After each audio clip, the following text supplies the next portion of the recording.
Good evening, FC. Tonight, we have Taco Trek, an interview with poli-sci students, a man on the streets, a club spotlight, and advice from Asking Alexander. Hello, my name is Rafael H. Perdomo, and you're watching The Buzz.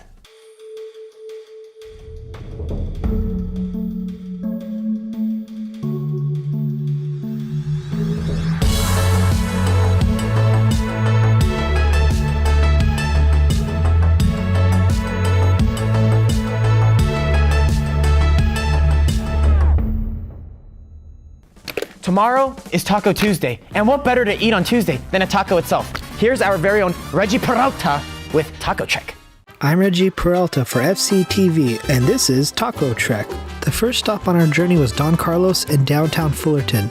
They have a Taco Tuesday special where you can get a chorizo, pollo, or carnitas taco for $1.25. The tacos come in soft and hard shells and are served with a generous helping of red and green sauce. For this trip, I ordered a hard shell pollo taco instead of the soft shell I usually get. I didn't know what to expect, but I certainly wasn't disappointed.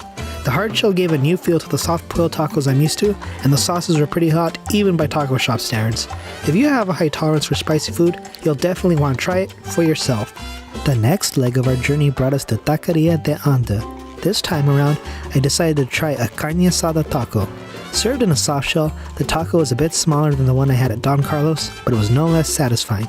The meat was very rich and very filling, making for a good pick-me-up when you need to eat on the go.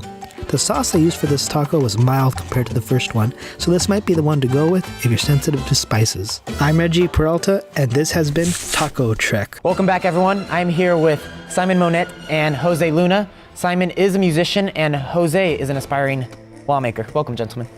So, first question, the debate. Let's talk about the debate. What did y'all think of it? I guess you could say Hillary Clinton was the clear winner, but if you tell a Trump supporter that, they will obviously disagree. What do you think, Simon? These are the two most unfavorable candidates we've ever had, and I think it's for good reason.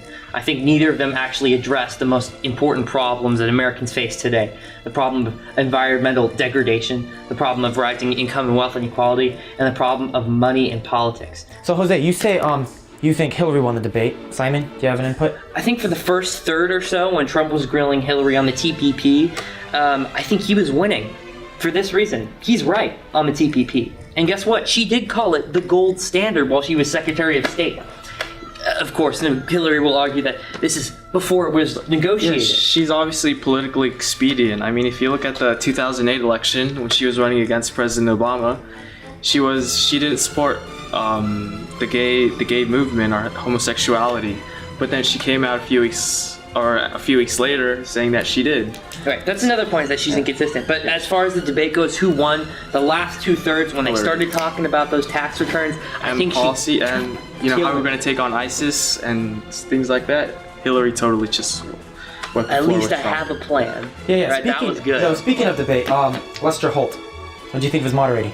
I think he did a fantastic job. He fact-checked Trump. I think he should have gone a little harder on Hillary and her emails, because when he only asked her, I believe, one question on the emails, and when she answered, all she said was, "Yes, I admit using a private server, and I'm sorry."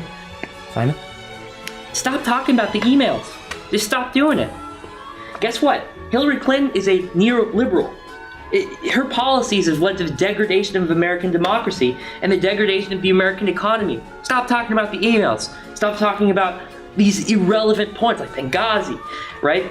Let's talk about the disastrous policies of Hillary Clinton that have led to the degradation of America. So now let's talk about the independents. Gary Johnson, Jill Stein. What do you guys think of them? Gary Johnson, especially if he continues, because his polling, I think, is 11%. Yeah, 11%. So that's actually quite high for a third-party candidate. So I think if he continues to do well, if he continues to go on the all the shows, get his advertisements out, and people, as they continue to build up their frustrations with the two-party system, I think he'll definitely have I don't know if you would call it a negative or positive effect on the election come November. Yeah. Last question, 30 seconds each. What do you guys think of Obama and what he's done so far in his almost 8 years as president? I think Obama's a corporatist. I think he's a self-serving, and he just as every other politician is, because he serves corporate interests. He serves the people who elected him into office, which is not the American people. It's the corporations of America. That's why he didn't pass any of the robust regulations the progressives wanted him to pass. Okay, Jose? Well, I think he could have done a lot more. He didn't complete on his promises, especially on immigration and stuff like that. But I think we still have time until he generally gets out of office. So if he passes, I'm not a big fan of the TPP. So if he passes that, I won't look at his presidency as favorable as I do right now, I guess you could say. Right. Let's look at it this way. There's inaction, but some of the things that he's done have been good. He passed the Affordable Care Act. He has progressed Dodd-Frank, right? That wouldn't have happened under the Republican administration, but it's not good. We don't need Obamacare. We need universal health care that's cheaper, more effective, and provides the populace a healthy, functioning way to live. Very good input, Simon. So thank you guys again for being on the show. Simon Monet, everyone, and Jose Luna. Now we are going to go over to our very own Julian Barraza, who is on the streets asking people about the election. Julian, impress me.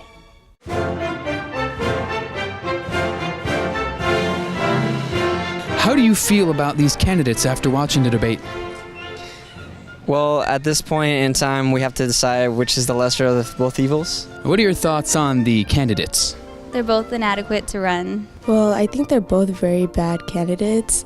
Trump and Hillary are both liars, so I don't know how it's going to go from here. Who are you guys voting for and why? Everybody in this room is voting for Trump. He will build the greatest wall. He is not a crook. What do you think would be next after either one of the candidates would win? Canada. How do you feel about Mexico paying for the wall? They will pay for the wall. It will be in tamales, and I hope it is pork. How do you feel about a career politician or a businessman possibly becoming president? I'd say a career politician because it would have more experience in the topic and whatever is going on. What do you think the walls will be made of? I hope the walls are made of electrical wiring and concrete. But at the same time, I know the Mexican is a crafty and will dig under the wall. So my plan is to fill it with dynamite underwards. What was the ultimate result of this debate to you? As in, what thought was the most prevailing in your head after watching it? I guess the most prevailing thought in my head is who can actually control their temperament and stick to things that can actually be done to better the country instead of targeting the opposition. Because as we all know, we all come from a background of mistakes and or trials and tribulations.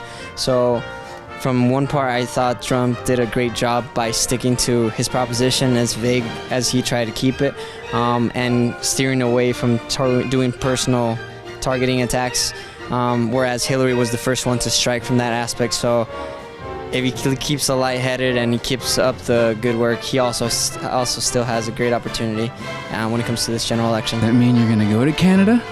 Of course. Going there will be it. All right, well there you have it. Go to Canada. Wow, Julian, those were quite some interesting questions. Right now, we have Justin and Charlene. Justin is the president of the Writers and Readers Club. Justin, elaborate on what the club is. So the club is a 10-year club. It is dedicated to hearing and sharing written creative work, whether that creative work is poetry, prose, plays, scripts, essays. We have a meeting every Tuesday at 4 in room 515 to hear and share that creative work. So come, it's a really relaxed, carefree environment to share. We have a showcase on November 5th at 5 p.m. to showcase that creative work. So you can come and hear, or you can come and share. It's all up to you, but like I said, it is a fun and relaxed environment. Wow, very cool, Justin. And Charlene, she is the former president of the Sociology Club. Charlene, what does the Sociology Club do? Well, sociology is the study of society, so we're a service club first and foremost. We do a lot of different collections during the course of the year. Currently, we're collecting toothbrushes for a homeless shelter nearby. We've also collected super soft socks for hospice, food and items for animal shelters. And our meetings are the first and third Tuesdays of every month. This coming Tuesday, October 4th, we'll have a meeting at 1:30 in room 737. Sounds like a really good club, Charlene. Well, thank you both very much for being on the show.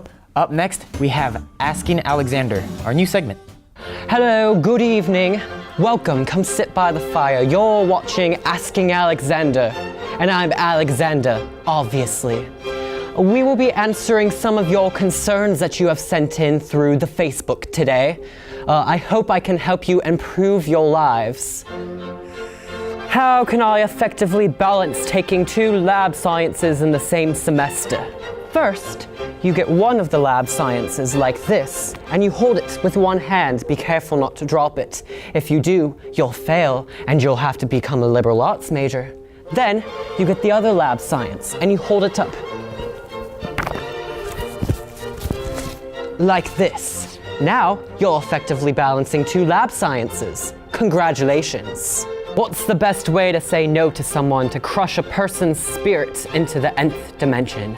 The best rejection is one that is memorable. I strongly suggest creating something so that the person can hold on to it for a long time, such as a card. Also, the incorporation of fireworks or flashing lights helps get the message across. Just make sure that you tell them something along the lines of, I don't like you. I think you're hideous. Go away. You remind me of the poo I left upon my toilet this morning. Is week 6 the right time to make the first move, or is it too late? I had my first wife back in 1845, and we corresponded through letters over 5 years. And the first thing I can tell you is that you can never go too slow.